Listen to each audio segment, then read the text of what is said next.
বাঙালি সংস্কৃতির সবচাইতে বড় জনপ্রিয় একটি মাধ্যম হচ্ছে এই যাত্রা শিল্প। এই যাত্রা শিল্পটা এখন বর্তমানে আমাদের দোষে, আমাদের এই একটা অপবাদে, যে অপসংস্কৃতি, এই অপবাদে যাত্রা শিল্প আমাদের দেশ থেকে ধ্বংস হতে চলেছে। এবং এইখানে আমি বলবো যে কুষ্টিয়াতে কিন্তু 24 থেকে 25টি দল, যাত্রার দল ছিল এবং নিয়মিত তারা যাত্রা করত। সেইখানে আমরা বাংলাদেশের নেতৃত্ব দিতাম, যেমন গীতাঞ্জলি অপেরা বাংলাদেশে দীর্ঘদিন নেতৃত্ব দিয়েছে সর্বশ্রেষ্ঠ দল হিসাবে। এইরকম ধরনের দলগুলো বিলুপ্ত হয়ে যাচ্ছিল, হয়ে গেছে। এই দলগুলোকে আবার পুনর্জীবিত করার জন্যই আমরা উদ্যোগ নিয়েছি। বাংলাদেশ গণপ্রজাতন্ত্রী বাংলাদেশ সরকারের সংস্কৃতি মন্ত্রণালয় এবং বাংলাদেশ শিল্পকলা একাডেমি এই উদ্যোগটি নেয় যে এই শিল্পটাকে বাঁচানোর জন্য, আবার স্বমহিমায় ফিরিয়ে আনার জন্য। যারই উদ্যোগ হিসাবে আমরা এই পরপর 3 বছর এই যাত্রা উৎসবের আয়োজন করছি এবং এই যাত্রা উৎসব আমাদেরকে এই হারিয়ে যাওয়া ঐতিহ্যকে আবার পুনর্জীবিত করবে, এই প্রত্যাশা করি আমরা। রাজবাড়ি থেকে আসছি। আমি এই যাত্রার সাথে ছোট থেকেই সম্পৃক্ত। তো আমরা যখন যাত্রা করতাম বা যাত্রায় নামার আগে আমি একসময় স্বপ্ন দেখতাম, যাত্রার চৌকির সামনে বসে যখন নৃত্যশিল্পীরা আসতো, ভালো লাগতো, আনন্দ লাগতো যে আমি নৃত্য শিখতে পারলে আমার কাছে ভালো লাগবে, আমি যদি এইভাবে ক্লাসিক নৃত্য করতে পারতাম ভালো লাগবে, বা অভিনয় দেখলে আমার এটা উৎসাহটা আসতো মনে।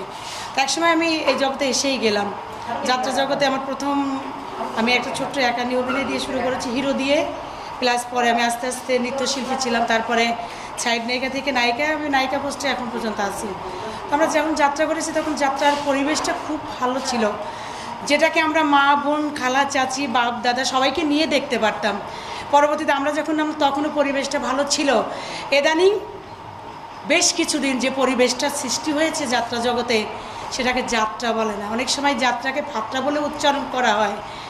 আমাদের ছোট মনে হয় যে যাত্রার শিল্পীদের দেখলে মানুষ উঠে সেলাম দিত, চেয়ারটাকে ছেড়ে দিত, বড় ঘরের বড় খাটেতে নিয়ে গিয়ে শোয়াতো, ভালো মন্দ খাওয়াতো। কিন্তু সে যাত্রা শিল্পীদের দেখলে এখন একটু মুখ ভেসকি দেয়, নিজেদেরকে একটু আসলে খারাপ লাগে যে আমরা কোথায় নেমে গেছি, কেন নেমেছি। আমাদের যাত্রা জগতে যে অশ্লীলতা এসছে, আমার মনে হয় যে অশ্লীলতা যদি বন্ধ করা যায় তো আমাদের যাত্রাটাকে আবার ভালো জায়গায় আনা যায়।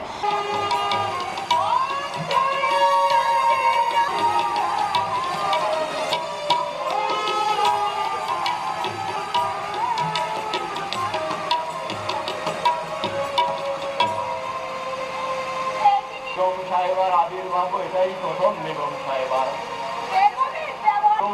সত্য করেছি মির্জাপুর জগতের ভাই কেন এবং ওর কথা শুনে মনে হয় এই দরবারে আসন পাবার যোগ্যতা রাজনীতির এত বড় সঙ্গে কেমন দুষ্ক্রিয়ায় রত নবাবে তার অযোগ্য স্বামীর কোনো কথাই তিনি কর্ণপাতই করেন না।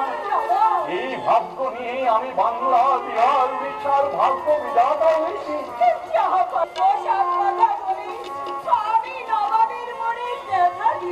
এই সময় আমাকে আত্মরক্ষার জন্য সর্বদা সন্তুষ্ট থাকতে হয়।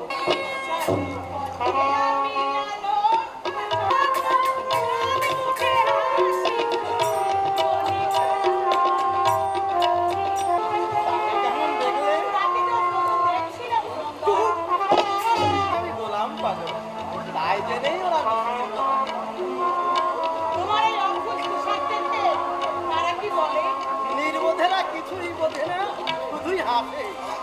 ফরাসি, ইংরেজ, পর্তুগিজ, ওলন্দাজ, হিন্দু মুসলমান সবাই মিলে তুমি এখানে এইভাবে পড়ে আছো কেন? নবাবকে তুমি কি এতই ভালোবাসো? নবাবকে ভালোবাসি বলে তবে ভালোবাসি আমি আমার বাংলাকে। বাংলাকে তুমি যদি এতই ভালোবাসো তাহলে এখানে এমন করে পড়ে রেখেছো কেন? একটিও না? না, একটিও না। বৃন্দাবতী ভবানীকে আমি দূর থেকে প্রণাম করে এলাম। নদিয়ায় কৃষ্ণচন্দ্রের বিমল জ্যোতি আমি দু চোখ ভরে দেখে এলাম। পাটনায় জানকীরামের প্রভু ভক্তির পরিচয় দিয়ে দেশভক্ত একটিও পেলাম। তাই বুঝি হতাশ হয়ে এই জীবন তুমি বরণ করে নিলে? ঘুরতে ঘুরতে একদিন সার্বভৌমত্বের আক্রান্ত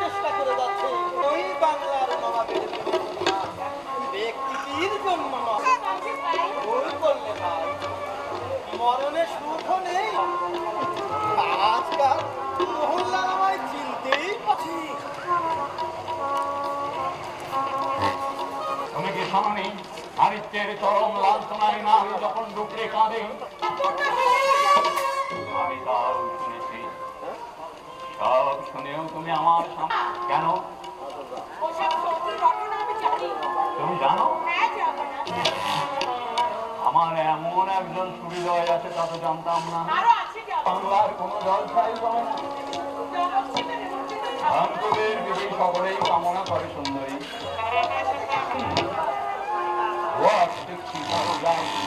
আর এই যে কৌশল আমার হয়েছে সুন্দর। কাশিম বাজারে নিশ্চয়ই তোমার সঙ্গে দেখা হবে। আর একটা খবর আছে যাবো না। আলিয়া বাংলার নবাব শুধু বিলাস বেতনে দিন কাটায় এ কথা দেখছি তুমি বিশ্বাস করো? ওঠো। তুমি অত্যন্ত গুরুতর সব খবরের সন্ধান রাখো। আমার শত্রুরা মনে করে আপনার সন্দেহ দূর না হলে আপনি তো পারেন না যাবো না। তবে কিন্তু আমি বাইরে যেতে না পারলে সর্বদা সংবাদ সংগ্রহ করতে হয়। তুমি বলতে চাও তুমি তাদেরই একজন? যদি তাই বলি প্রমাণ চাইব। গোলাম হোসেন ও সব গোপন তথ্য জেনে নিয়ে যেতে চাই। তোমাকে আমার সন্দেহভাজন করতে চাই। কতটা অসংকোচ বললো মহল্লাল যে তুমি ওকে চেনো, ওর পরিচয় জানো। এই প্রকাশ্য রাজপথে গুলি করে মারবে আর ঘোষণা করে দাঁড়াও, দাঁড়াও, দাঁড়াও, বাবা সাহেব। এক্ষুনি দাঁড়াও। গোলাম হোসেন নবাবের নেমতের দক আছে তা আমি জানি। তাদের এই উৎসাহ আগে তো কখনো দেখিনি। জানা, বঙ্গাই